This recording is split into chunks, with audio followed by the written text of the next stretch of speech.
ఓం నమస్కారం అండి. నేను శాస్త్రి మునగాల శాస్త్రి సనాతన సేనకు స్వాగతం, సుస్వాగతం. ఇవాల్టి ఛానల్‌లో ఇవాల్టి కంటెంట్ పూర్తిగా చూడండి. దీన్ని నచ్చితే లైక్ చేయండి, షేర్ చేయండి, అట్లాగే సబ్స్క్రైబ్ కూడా చేసుకోండి చెయ్యని వాళ్ళు. ఇవాల్టిదేంటంటే హిందూయిజము దీని ఎంతకాలం ఓల్డు దీని గురించి మాట్లాడటానికని చెప్పి డాక్టర్ వెంకటాచ చాగంటి గారిని పిలిచాను. నమస్కారం సార్. నమస్తే శాస్త్రి గారు. నమస్కారం అండి. చెప్పండి శాస్త్రి గారు, హిందూయిజం మీద పడ్డారు. అట్లా ఉమ్. కాదు సార్. అంటే మీ ఉద్దేశంలో అసలు హిందూయిజం ఇండియా నుంచి పోయింది అని అంటారు కదా! ఉమ్. సో, హిందూయిజము ఎంతకాలం ఓల్డు? ఎక్కడెక్కడ వ్యాప్తి చెందింది అని మీ ఉద్దేశం ప్రకారం? యా హిందూయిజము ప్రపంచం అంతా వ్యాప్తి చెందింది శాస్త్రి గారు. ఓకే. దానికి మనకి ఇప్పుడు ప్రపంచం అంతా అన్నప్పుడు వాళ్ళు అడుగుతారు, అమెరికాలో ఉందా అని అడుగుతారు, హ్మ్. లేకపోతే ఎక్కడ ఉంది అని అడుగుతారు. సో మనకి తెలిసి మనకి ఇప్పటికీ మనకి హిందూ దేవాలయాలు మనకి ఇండోనేషియా అటువైపు అవును. కనిపిస్తున్నాయి. సో ఇటు ఈస్ట్ సైడ్ జపాన్ దాకా మనకు కనిపిస్తాయి. కంబోడియాలో కూడా విన్నాను. కాంబోడియాలో ఉంది, ఇవన్నీ మీకు తెలిసిందే. అవును. అలానే ఇటు వెస్ట్ సైడ్ వెళ్ళామనుకోండి, ఇప్పుడు అమెరికా దాకా వెళ్ళింది. నేను హవాయి వెళ్ళినప్పుడు అక్కడ నేను అగస్త్యుడి కాదు, అత్రి మహాముని గురించి మా తాతగారు అంటే మా వంశస్థుడు, ఆయన గురించి వెతుకుతున్నా. ఆయన అక్కడ వెళ్ళాడని చెప్పి ఒక ఒక కథ ఉంది మనకి. ఓహ్! సో తర్వాత అక్కడ వెతుకుతుంటే అక్కడ హవాయిలో ఒక మర్రి చెట్టు కనిపించింది. నేను అవును. ఆ మర్రి చెట్టు కోసమే చూస్తున్నా. ఓహ్! ఓకే. ఆ మర్రి ఓకే. చెట్టుని వెతికి వెతికి పట్టుకున్నాం. మర్రి చెట్టుని హ్మ్. పట్టుకొని నేను ఈ మర్రి చెట్టు కిందే అత్రి మహాముని తన శిష్యులకి ఆ, బోధన చేసేవాడు. ఓహ్! ఓకే. ఓకే. అయితే అది దానికి ప్రూఫ్ ఏమైనా ఉందా ఇప్పుడు అన్నది ఒక ప్రశ్న. అవును. అయితే దానికి ఏమైందంటే నేను అక్కడ దానికి ఎదురుగుండానే ఆ మర్రి చెట్టుకి ఎదురుగుండా రోడ్డు ఉంటుందా, రోడ్డుకి అవతలనే ఒక స్త్రీమూర్తి ఒక పిల్లవాడిని పెట్టుకొని అలా చూపిస్తూ ఉంటుందన్నమాట అటువైపు. ఓహ్! సో ఇది ఈ కథలో మనకి హిందూయిజంలో ఉందన్నమాట. ఆత్రి మహాముని ఆయన చెప్పేటప్పుడు ఆయన భార్య తన పిల్లల్ని చూపిస్తూ తండ్రిని చూపిస్తూ ఉండేదన్నమాట, ఆయన స్టూడెంట్స్ చెప్తున్నప్పుడు. సో హ్మ్. ఇలా మనకి కొన్ని కథలు ఉన్నాయి. అది అక్కడ అయితే అక్కడ ఆ స్త్రీమూర్తి అక్కడ ఉన్నప్పుడు దాని కింద రాయబడింది. అక్కడ లోకల్ పీపుల్ ఆ కథ చదువుతారు. ఓహ్! సో దీంతో మనకి ఇది పైగా అక్కడ మీకు మర్రి చెట్టు కింద చెప్పటము సహజంగా మన ఆ, మన సనాతన ధర్మంలో హిందూయిజంలో ఎక్కువ. అవును. అవును. అవును. దేర్ ఫోర్ అది అది స్పష్టత. ప్లస్ అక్కడ ఆ హవాయిలో అంతా ఆ ప్రాంతంలో అంతా కూడా నేను రావి చెట్లు కూడా చూశాను నేను. ఓహ్! రావి చెట్లు, మర్రి చెట్లు, ఇవి మన ఆ, భారతదేశంలో దొరికే ఋషులు తపస్సు చేసుకునే వృక్షాలన్నీ అక్కడ దొరికినాయి. ఇంకెక్కడా లేవు కదా సార్! ఇక్కడ అమెరికాలో, యూఎస్‌లో ఎక్కడా లేవు మర్రి చెట్లు అమెరికాలో అవి. లేవండి, కానీ అమెరికాలో మీకు మెక్సికో కిందకి వెళ్తే కొద్దిగా మామిడి చెట్లు అవి బాగా దొరుకుతాయి కదా ఇక్కడ. ఈవెన్ హ్మ్. కాలిఫోర్నియాలో దొరికితే మనకి ఫ్లోరిడాలో దొరుకుతాయి. అవును. కానీ హవాయిలో మటుకు ఇవన్నీ ఉన్నాయి. ఆ, ఓహ్! సో ఇది ఇది బాగా విస్తృతంగా ఉండింది అక్కడ. మనకి దానికి ఇప్పుడు హవాయిలో కూడా పెద్ద హిందూ దేవాలయం కడుతున్నారు కూడా, కట్టారు కూడా, ఏదో ఓహ్! ఉంది. సో దేర్ ఫోర్ ఇవన్నీ ఎందుకంటే అక్కడ కథలు అక్కడ అక్కడ వాళ్ళ లోకల్స్ అందరూ కూడా మన ఋషుల గురించి మాట్లాడతారు. ఓహ్! కాకపోతే వాళ్ళ భాషలో వాళ్ళ పద్ధతుల్లో మాట్లాడుతుండేవాళ్ళు అనమాట. సో ఇది అవును. మనం తెలుసుకోవాలి. అంతేకాకుండా కృష్ణుడు అర్జునుడు అమెరికాకు వచ్చారు. ఇప్పుడున్న పాతాళం అంటారు దీన్ని, అప్పట్లో దాన్ని. అవును. సో అందుకంటే పాదాల కింద ఉండేది, భారతదేశానికి పాదాల కింద, ఎగ్జాక్ట్ పాదాల కింద ఉండేది అమెరికా.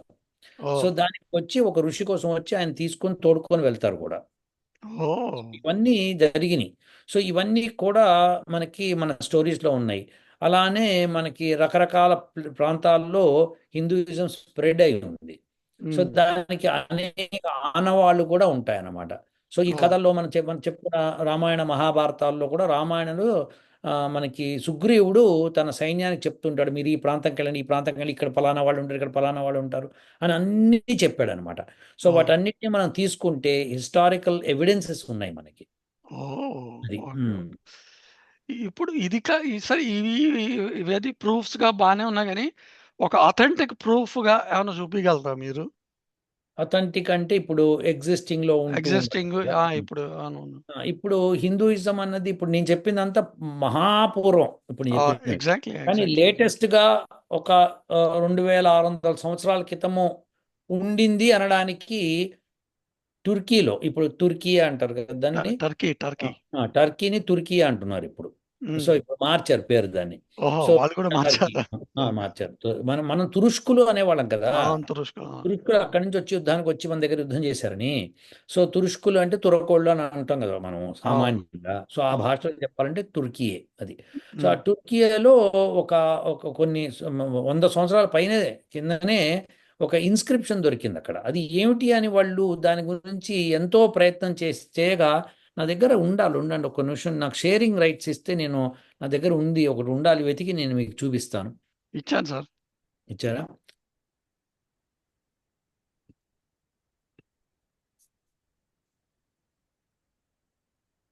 ఇది చూడండి ఇది yeah. 2600-year-old inscription in Turkey finally deciphered, and it mentions goddess known simply as the mother. కిందకి కాళికాదేవి. రండి, కిందకి రండి కొంచెం. వస్తాను. Okay, an ancient inscription decorated with lions and sphinx ఇదేంటండి sphinx sphinx sphinx sphinx. Sphinx అనేది ఒక ఇది ఈజిప్ట్ లో ఒక పిరమిడ్ పిరమిడ్ ఈజ్ ఫైనల్ అది లయన్ షేప్ లో ఉంటుంది అన్నమాట. అవును deciphered and it involves the mother of gods. అవును. మదర్ ఆఫ్ గాడ్స్ ఇండియాలో ఎవరో చెప్పండి. దుర్గమ్మ ఆ, శక్తి. దుర్గమ్మ వారిదే అక్కడ ఉండిందన్నమాట. So um. ఈ researcher says he has deciphered an ancient heavily damaged inscription carved on 2600-year-old monument in Turkey. Um. So the monument, which engraved with images of lions and sphinxes, is known as Arslan Kaya, also spelled Arslan Asian Kaya. Kaya. Asian Kaya. Asian. ఏషియనా అది అయ్యా అది ఎల్లా ఓ ఎల్ Aslan Kaya. which means lion rock in Turkish. Okay, the inscription spells out the name Mataran. చూసారా? సంస్కృతం word అను Mataran. Okay, a goddess of Phrygians who flourished in what is now Turkey from roughly 1200 to 600 BC before Christ. So therefore 1200 BC అంటే ఇప్పటికి ఎన్ని సంవత్సరాలు అయింది? 3200 సంవత్సరాలు. అవును. అదే 600 తీసుకుంటే 2600 సంవత్సరాలు. They knew her simply as the mother. A professor of ancient Greek histology and archaeology of Pennsylvania State University who wrote a paper about the inscription told Life Science in an email. అర్థమైందా శాస్త్రి గారు? అవును. So దానికి ఏంటంటే Lions తర్వాత tigers మనకు ఉన్నది కాళికాదేవి మీదే ఉంటాయి తప్పితే ఇంకెవరికి ఉండవు అట్లా. కాళికాదేవి దుర్గామాత సార్.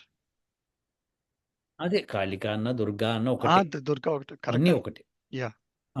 సో ఇవన్నీ కూడా మనకి అయితే ఇప్పుడు దీనికి బెంగాల్లో మనకి ఇప్పుడు దుర్గామాతకి ఎక్కువగా ఎక్కువ ప్రాముఖ్యం ఉంది అక్కడ. అవును అవును.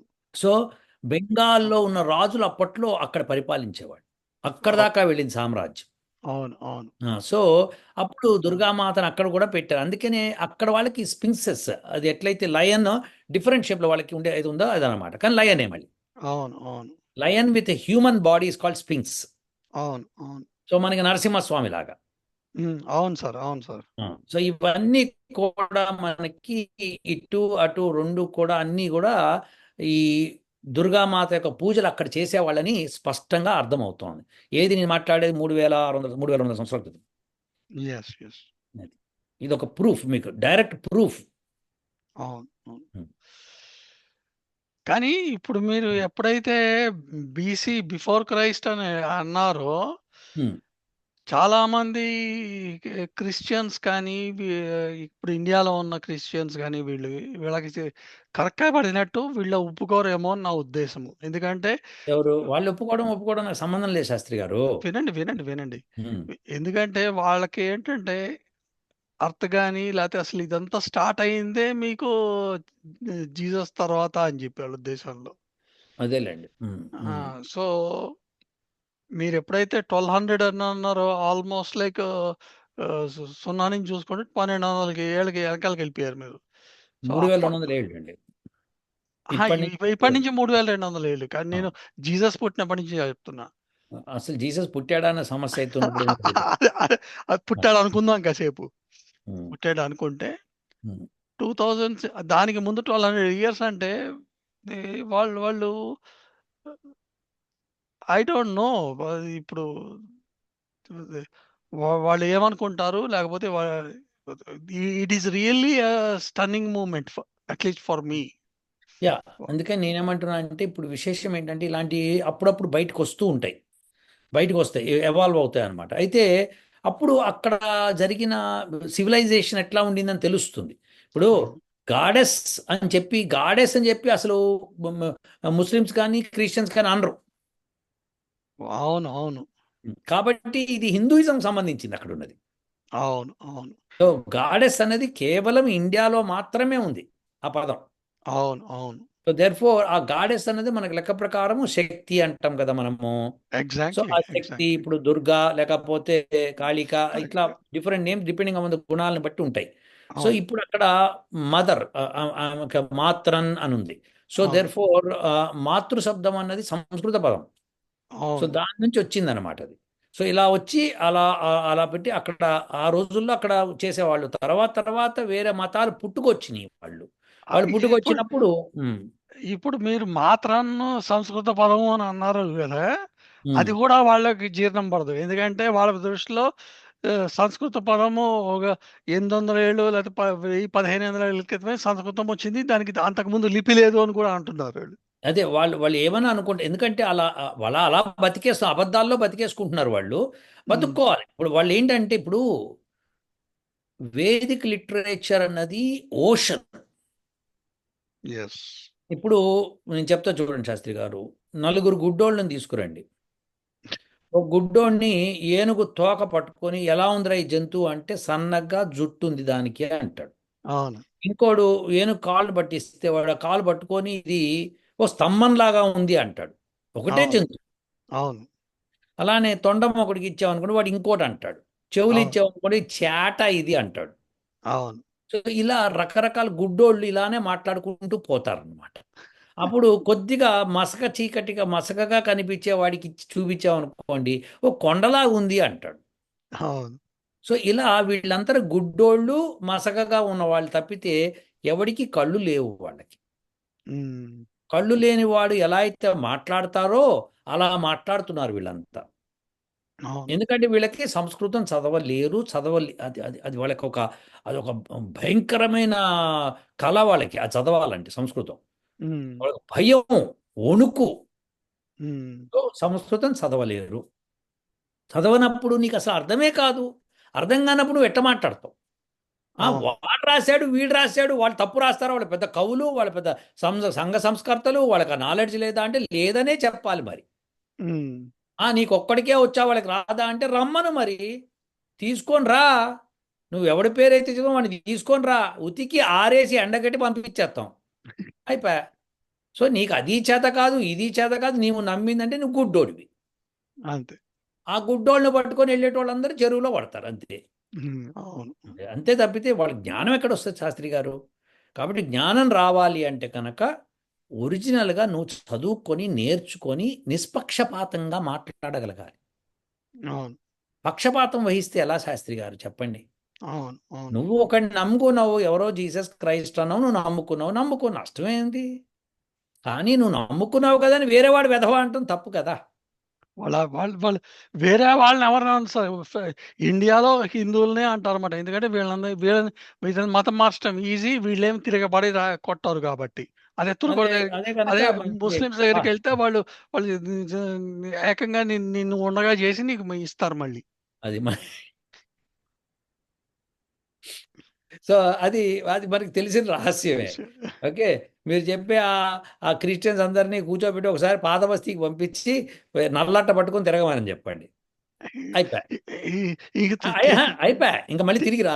తిరిగి రమ్మనండి అంటే అనుకో రారిక మళ్ళీ వెళ్తామే అంటారు అంతే. వన్ వే వాళ్ళు అటు ట్రాఫిక్ వెళ్ళి అది. వాళ్ళలో కలిసిపోతారు అంతే. వన్ వే ట్రాఫిక్ సార్ అది. ఎట్లాగైతే అక్కడికి వెళ్ళగానే పాత బస్తీ ఒకటి చెప్తాడు శుభ్రంగా, ఏమంటే అరే బాబా నువ్వు ఇది చెప్తే నీకేం వస్తుంది అంటాడు నల్లొట్టోని మర్యాదగా. అంటే ఏముంది, జీసస్ క్రైస్ట్ మళ్ళీ పుడతాడు, ఎప్పుడో పుడతాడు. ఎప్పుడో పుట్టే సంగతి ఎందుకు, నువ్వు దీనిలోకి మారావనుకో 72 కన్యలతో నీకు వివాహం అవుతుంది రా అంటాడు. వాడాడు బాయ్ గాడు. అవును. ఇప్పుడు ఫ్యూచర్ దగ్గర దేవుడు ఎగురు, ఫస్ట్ 72 కన్యలు వస్తున్నారు పదా అంటాడు. అట్లా కాదు, వీళ్ళు ఎట్లాగైతే సెక్యులరిజం అందరిది అని హిందూస్ కి చెప్తారో, ఉమ్. సెక్యులరిజం హిందువులకి వన్ వే ట్రాఫిక్ అంతే. మనమే ఒకటమే మాట్లాడతాం సెక్యులరిజం, వాళ్ళు మాట్లాడరు కదా. అట్లాగే వీళ్ళు కూడా పాత బస్తీకి వెళ్ళంటే వన్ వే ట్రాఫిక్ వాళ్ళకి అది. అంతే కదా, అంతే కదా మరి, అవును. అంతే. సో దట్స్ రైట్ శాస్త్రి గారు. కానీ 2600 సంవత్సరాల క్రితమే దుర్గామాతను అక్కడ పూజించేవాడు వాళ్ళు. ఇక్కడి నుంచి అక్కడికి వెళ్ళింది. ఉమ్. అవును. అవును. సో ఇక్కడ పూజిస్తున్న వాళ్ళు అక్కడికి వెళ్ళారు. ఇక్కడ ఇక్కడ అందుకనే కదా మనకి ఆమ్, పంచమకారాలు అని స్టార్ట్ అయింది ఇక్కడ. అవును. ఇప్పుడు ఇప్పుడు ఏమైతుందంటే, ఇప్పుడు చెప్తా చూడండి. ఇప్పుడు మనకి ఇండియాలో క్రిస్టియన్స్ వచ్చి వాళ్ళు కన్వర్ట్ ఎక్కువ చేయలేకపోతున్నారు. సో వాళ్ళు ఏం చేస్తారు, వాళ్ళే కన్వర్ట్ గుడి కట్టించారు యేసు ప్రభువుకి. అవును. హారతి పడుతున్నారు, టెంకాయలు కొడుతున్నారు. ఆ? గుళ్ళు కొట్టించుకుంటున్నారు సార్. ఆ గుడి గుడిగా ఇవన్నీ ఎందుకు చేస్తున్నారు, ఇక ఈ రకంగా అన్న వాళ్ళు అలా మారతారని. అలానే ఒకప్పుడు బయట దేశస్తులు ఎవరైతే మాంసం మద్యం అంతా తినేవాళ్ళో వాళ్ళు వాళ్ళని మార్చడం కోసము మన వాళ్ళు పంచమకారాలు ఓకే అని చెప్పి మొదలుపెట్టిన తతంగం వీళ్ళకే బిడిచికొట్టింది. అది ఉమ్. విశేషం. యా. అది శాస్త్రి గారు, ఇది నిర్ద్వందంగా ప్రూఫ్. ఇది లైవ్ సైన్స్ లో వచ్చింది, నేను చూపిస్తా అవును, ఒక్కసారి. చూసాను నేను ఇంత ఫస్ట్ మీరు చూసారా మీరు? పెట్టంగానే పైన పైన చూసాను లైఫ్ సైన్స్. అది లైవ్ సైన్స్ అని వాళ్ళు, ఇది సైంటిఫిక్ జర్నల్, దానిలో పడింది. యా. అది చాలా శాస్త్రి చాలా గారు. బాగుంది sir. Yeah. Okay, okay sir, ఉంటా మరి. మళ్ళీ మళ్ళీ కలుద్దాం సార్. ఓ